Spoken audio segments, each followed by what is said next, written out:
Oke guys, welcome back to Cakradivara Reinkarnasi dalam pembahasan alur cerita Renegade Immortal Shiny episode ke-131.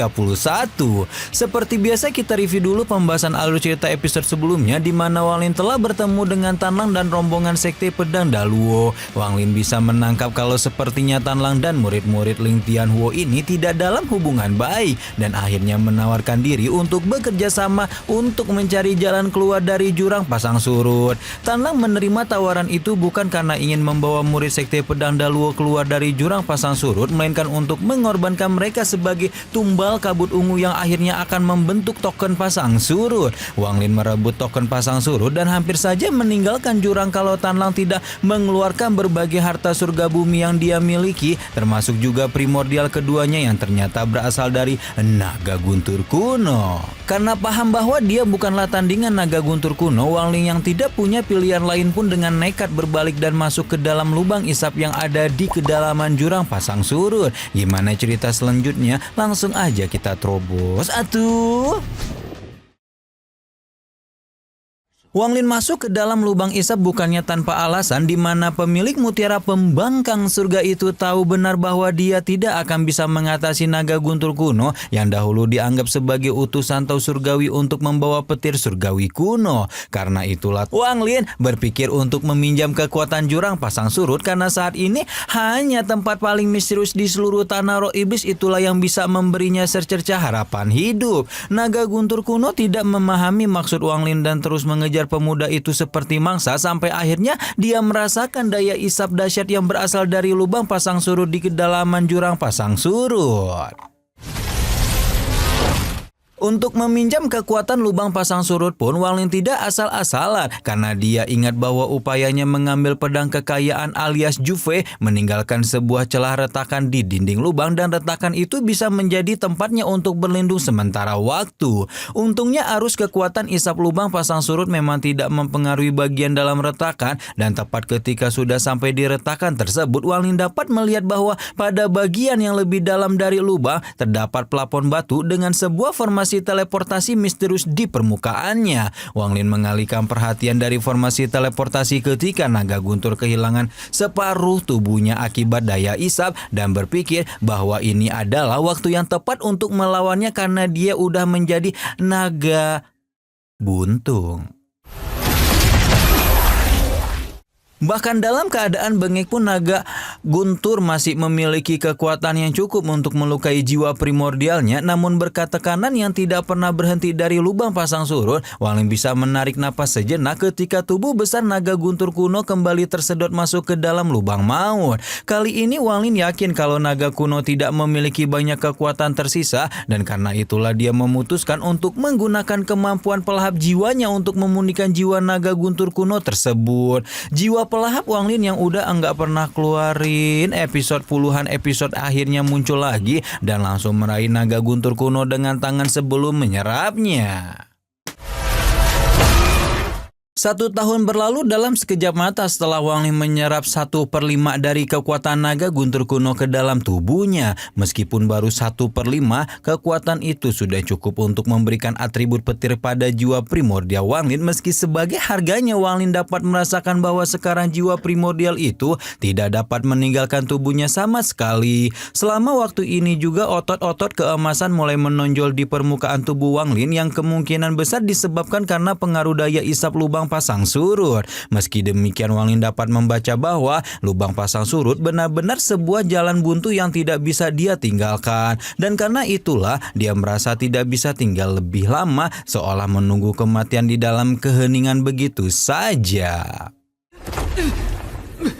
Ketika itu Wang Lin mengingat keberadaan kakak seniornya Du Jian yang dulu sempat sesumbar berkata bahwa dia sangat memahami jurang pasang surut. Du Jian hanya bisa meringis tegang dan ketakutan setelah memahami bahwa mereka sedang berada di dasar jurang yang jelas saja di luar jangkauan penjelajahannya. Namun karena takut bahwa Wang Lin akan membiarkannya terhisap dalam lubang misterius di bawah sana kalau dianggap tidak berguna lagi, Du Jian pun berkata bahwa dia mengetahui rahasia besar Tian Yunji. Merasa tidak tidak berdaya untuk meminta apa-apa dari Wang Lin, Du Jian pun mengungkap bahwa ketika dia sedang menjelajah tanah roh iblis di masa lalu, dia sempat memurnikan roh gunung yang melihat Tian Junji melahap Sun Yun alias putra langit aliran ungu sebelumnya.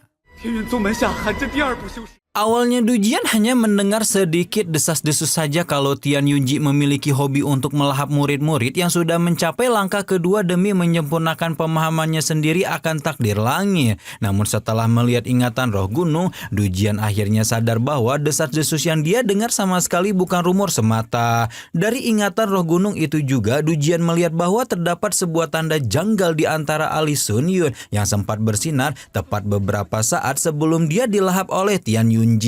Wang Lin sedikit banyak bisa menebak arah cerita dan segera menunjukkan segel pembantaian abadi yang juga terdapat di dahinya untuk mengonfirmasi apakah itu merupakan segel yang sama.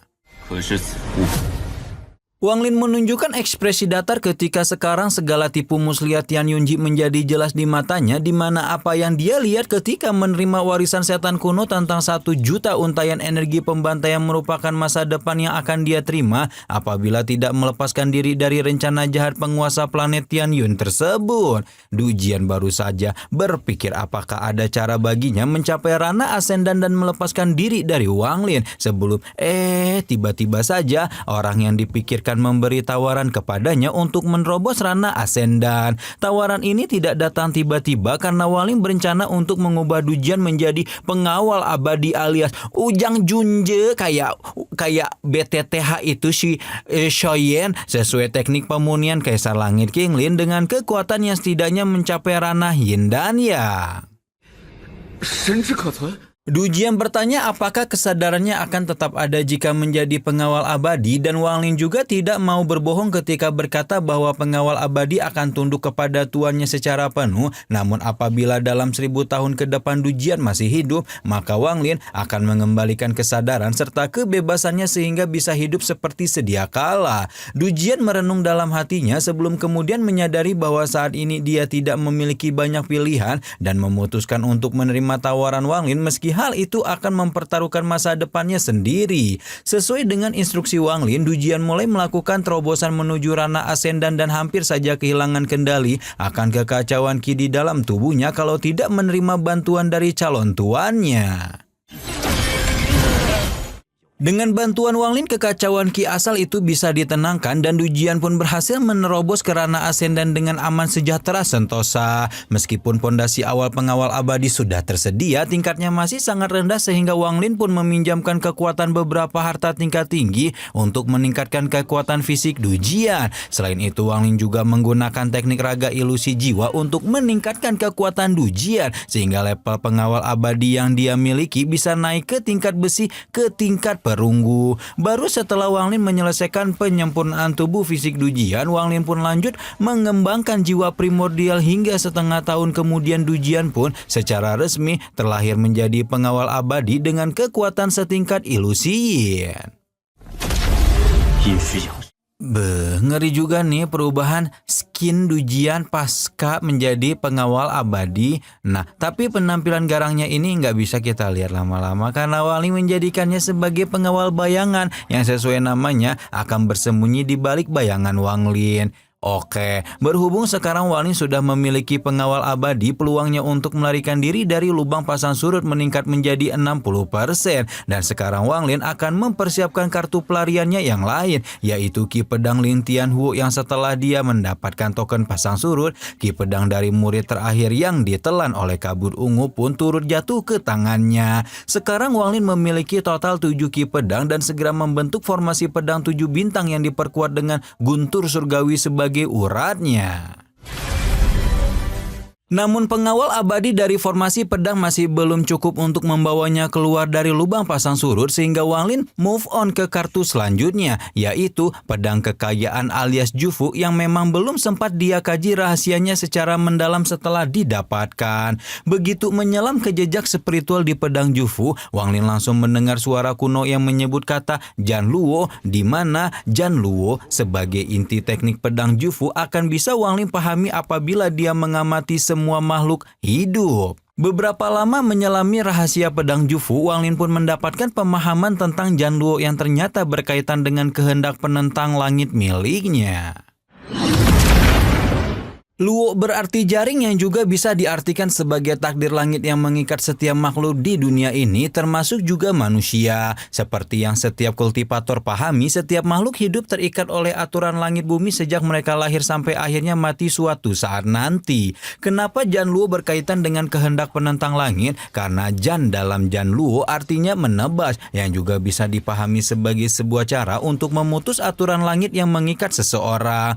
Tebasan pedang kekayaan bisa memutus takdir sekaligus juga menghancurkan aturan yang mengekang seseorang. Pemahaman teknik yang sangat sesuai dengan jalan kultivasinya ini membuat Wang Lin cukup antusias dan buru-buru mengayunkan pedang Jufu dengan teknik barunya, yaitu jurus pemenggal Luo. Ledakan dahsyat menyebar di dalam lautan spiritual Wang Lin seiring dengan pemahaman atas teknik barunya, namun ternyata meskipun dia sudah memahami teknik pedang kekayaan, hal itu masih tidak memberikan banyak perubahan dalam lubang pasang surut, karena selama dia mempelajari teknik pemenggal Luo, sepertinya terjadi sesuatu di kedalaman lubang yang membuat daya isapnya menjadi lebih kuat. Namun tidak dapat dipungkiri bahwa selama dia memahami teknik pemenggal Luo, Wang Lin melihat kembali keinginan terbesarnya untuk bersama dengan orang-orang yang dia sayangi, dan oleh karena itulah dia tidak boleh berakhir di tempat ini apapun yang terjadi. Dan daripada diam bengong enggak guna seperti ini, Wang Lin pun memutuskan untuk mencabut ki pembantaian dari tubuhnya. Wang Lin memanggil Du Jian dan melepaskan ki pembantaian ke dalam tubuh pengawal abadi tersebut, namun dia menyadari bahwa ki pembantaian hanyalah wujud luar, dan apa yang harus dia lakukan adalah menghapuskan niat pembantaian yang tertanam jauh di dalam jiwanya. Ketika itulah Wang Lin mengambil beberapa langkah tegap dan berjalan mendekati pintu keluar celah retakan, sebelum kemudian memanfaatkan daya isap dari lubang pasang surut untuk menarik keluar gas-gas untayan energi pembantaian dari dalam tubuhnya. Wang Lin merasakan bagaimana 1.083.220 helai energi pembantaian seolah ditarik keluar dari dalam tubuhnya, di mana jumlah ini benar-benar sama dengan apa yang dia lihat ketika mendapatkan warisan setan kuno dari Beluo.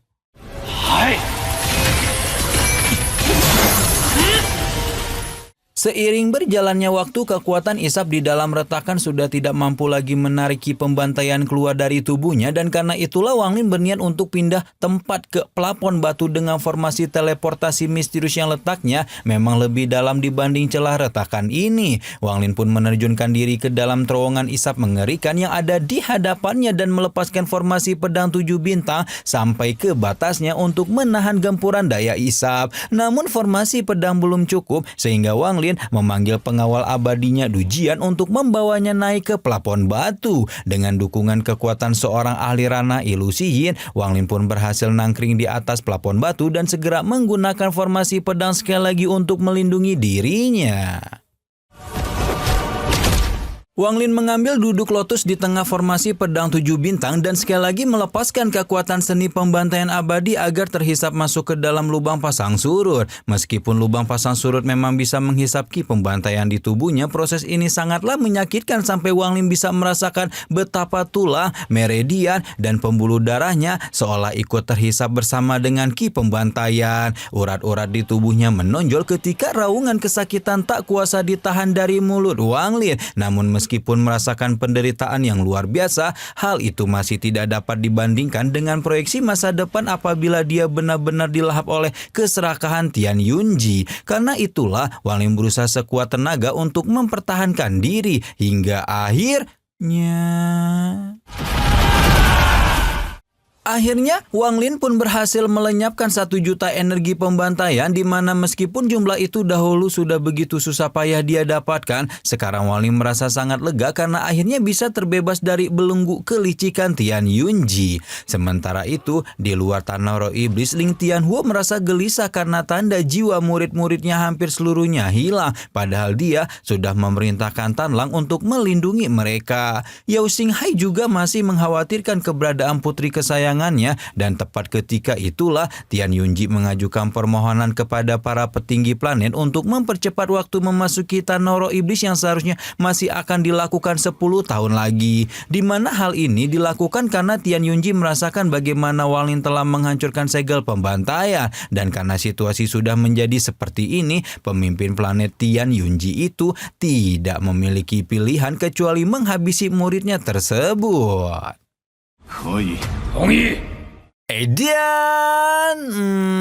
Akhirnya Wang Lin bisa menghancurkan segel pembantaian sehingga akan menghilangkan kesempatan bagi Tian Yunji untuk melahapnya. Tapi si mbah-mbah liciknya nggak terima dan OTW masuk ke tanah roh iblis buat nyari Wang Lin tuh. Akankah Wang Lin mampu melarikan diri sepenuhnya dari rencana jahat Tian Yunji? Yang penasaran bisa langsung tonton spoilernya di Gnosis ya. Rama di sini pamit, bye bye.